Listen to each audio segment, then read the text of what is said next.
Imagine করুন এমন এক পৃথিবী যেখানে সত্য আর মিথ্যার মধ্যে পার্থক্য করা প্রায় অসম্ভব হয়ে যাবে, যেখানে মানুষ নিজের চোখে যা দেখছে সেটাও বিশ্বাস করতে পারবেন, আর যেখানে ডিসেপশন এতই পাওয়ারফুল হবে যে সত্যিকার ঈমান ধরে রাখা হবে সবচেয়ে কঠিন কাজ। ইসলামে বলা হয়েছে এই সময়টাই হবে দাজ্জালের আগমনের ঠিক আগে।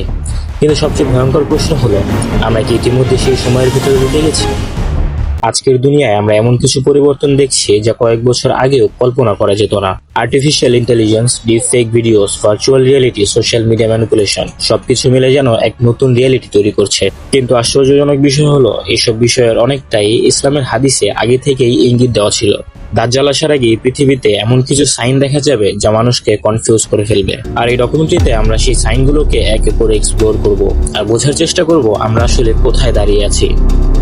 ইসলামিক হিস্টোরি অনুযায়ী দাজ্জাল এমন এক ফিতনা যা মানব জাতির জন্য সবচেয়ে বড় পরীক্ষা হিসেবে বর্ণনা করা হয়েছে। রাসূল সাল্লাল্লাহু আলাইহি ওয়াসাল্লাম বারবার সাহাবীদেরকে সতর্ক করেছেন এই ফিতনা সম্পর্কে। তিনি বলেছেন, আদম আলাইহিস সালাম থেকে শুরু করে কিয়ামত পর্যন্ত এর চেয়ে বড় পরীক্ষা আর আসেনি। হাদিসে বলা হয়েছে দাজ্জাল আসার আগে পৃথিবীতে এমন কিছু পরিবর্তন আসবে যা মানুষের চিন্তা, বিশ্বাস, পারসেপশন সম্পূর্ণ বদলে দেবে। সেই সময় মানুষ সত্যকে মিথ্যা আর মিথ্যাকে সত্য মনে করতে শুরু করবে। এবং সবচেয়ে গুরুত্বপূর্ণ বিষয় হলো, এই সাইনগুলো ধীরে ধীরে আসবে যাতে মানুষ বুঝতেই না পারে সে কখন বিভ্রান্তির মধ্যে পড়ে গেছে। আজকের পৃথিবীর দিকে তাকান। সোশ্যাল মিডিয়া আমাদের জীবনের সবচেয়ে বড় অংশ হয়ে গেছে। আমরা যা দেখি, যা বিশ্বাস করি, তার সবচেয়ে বড় একটি অংশ আসে এই ডিজিটাল ওয়ার্ল্ড থেকে। কিন্তু সমস্যা হলো, এই ওয়ার্ল্ড পুরোপুরি কন্ট্রোলড অ্যালগোরিদম ডিসাইড করে আপনি কি দেখবেন, কি ভাববেন, এমনকি কি বিশ্বাস করবেন। এখন ইমাজিন করুন যদি এই সিস্টেম কেউ ম্যানিপুলেট করে, যদি মানুষকে ভুল জিনিসে বিশ্বাস করানো হয়। ঠিক এই জায়গাতেই হাদিসের ওয়ার্নিং গুলো ম্যাচ করতে শুরু করে। দাজ্জালের সময় ডিসেপশন হবে সবচেয়ে বড় অস্ত্র, আর আজ আমরা অলরেডি ডিসেপশন এক অ্যাডভান্স স্টেজে চলে গেছি। ডিপফেক টেকনোলজি এমন জায়গায় পৌঁছেছে যেখানে একজন মানুষকে এমন কথা বলতে দেখানো যায় যা সে কখনো বলেনি। এআই জেনারেটেড ইমেজ এমন রিয়েলিস্টিক যে এটা ফেক নাকি রিয়েল তা বোঝার উপায় নেই। এখন প্রশ্ন হলো, যদি দাজ্জাল টেকনোলজি ব্যবহার করে, যদি সে এমন ইলুশন তৈরি করে যা মানুষের জন্য ডিসটিংগুইশ করা ইম্পসিবল হয়ে যায়, এরপর আসে মিডিয়া কন্ট্রোল। আজকের পৃথিবীতে ইনফরমেশন হচ্ছে পাওয়ার। যে ইনফরমেশন কন্ট্রোল করে সে মানুষের মাইন্ড কন্ট্রোল করতে পারে।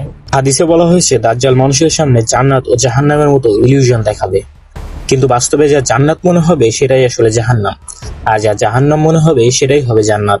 এখন একটু চিন্তা করুন, আজকের পৃথিবীতে কি এমন হচ্ছে না? অনেক সময় হারাম জিনিসকে অ্যাট্রাকটিভ করে দেখানো হয়, আর হালাল জিনিসকে বোরিং বা ডিফিকাল্ট করে মনে করানো হয়।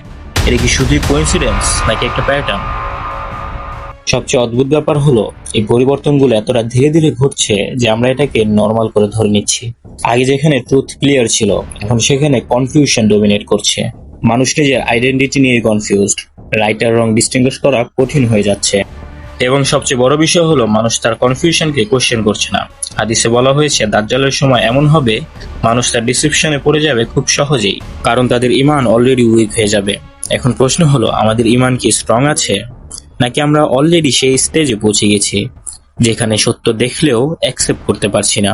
আর একটা ইন্টারেস্টিং সাইন হলো সিড অফ টাইম। রাসূল সাল্লাল্লাহু আলাইহি সাল্লাম বলেছেন, শেষ সময়ের দিকে সময় দ্রুত চলে যাবে। আজ আমরা সবাই ফিল করি যে সময় খুব দ্রুত চলে যাচ্ছে। দিন, মাস, বছর সবকিছু যেন দ্রুত শেষ হয়ে যাচ্ছে। এটা কি শুধুই পারসেপশন নাকি সেই সাইনগুলোর একটা অংশ? এখন আসি সবচেয়ে গুরুত্বপূর্ণ অংশে। এই সাইনগুলোর এক্সপ্লেনেশন কি হতে পারে? প্রথম থিওরি হলো, technology itself is a test. AI, media, virtual reality সবকিছু মানুষের জন্য এক ধরনের ফিতনা হয়ে উঠেছে। এগুলো নিজে খারাপ না, কিন্তু এগুলোর মিসইউজ মানুষকে ভুল পথে নিয়ে যেতে পারে। দ্বিতীয় থিওরি হলো গ্লোবাল সিস্টেম ম্যানিপুলেশন। কিছু পাওয়ারফুল সিস্টেম মানুষের চিন্তা, বিহেভিয়ার কন্ট্রোল করছে, যা দাজ্জালের ডিসেপশনের জন্য গ্রাউন্ড প্রিপেয়ার করছে। তৃতীয় থিওরি হলো স্পিরিচুয়াল ডিসকানেক্ট। মানুষ যত বেশি দুনিয়াতে ইনভলভ হচ্ছে তত বেশি আখিরাত থেকে দূরে সরে যাচ্ছে, যার ফলে ডিসেপশন ডিটেক্ট করার অ্যাবিলিটি কমে যাচ্ছে। আর সবচেয়ে ডিপ থিওরি হলো সবকিছু এক্স্যাক্টলি সেই ডিরেকশনে যাচ্ছে যেটা হাদিসে ডেসক্রাইব করা হয়েছে, step by step, slowly but surely, যেন এটা এক বড় ইভেন্টের প্রিপারেশন চলছে। শেষ পর্যন্ত সবচেয়ে গুরুত্বপূর্ণ বিষয় হলো অ্যাওয়ারনেস। দাজ্জাল কবে আসবে, কিভাবে আসবে, এটা আমরা জানি না, কিন্তু তার আগের সাইনগুলো আমাদের সামনে অলরেডি আনফোল্ড হচ্ছে।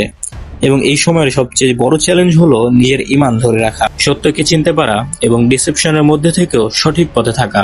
কারণ শেষ পর্যন্ত এই দুনিয়া একটা টেস্ট, আর এই টেস্টের সবচেয়ে কঠিন অধ্যায় হয়তো আমরা এখনই পার করছি। তাই এই প্রশ্নটা আপনার জন্য, আপনি কি প্রিপেয়ার্ড, নাকি আপনি অলরেডি সেই ইলুশনের মধ্যে ঢুকে গেছেন যেখান থেকে বের হওয়া সবচেয়ে কঠিন? আপনি কি করবেন সিদ্ধান্ত একান্তই আপনার।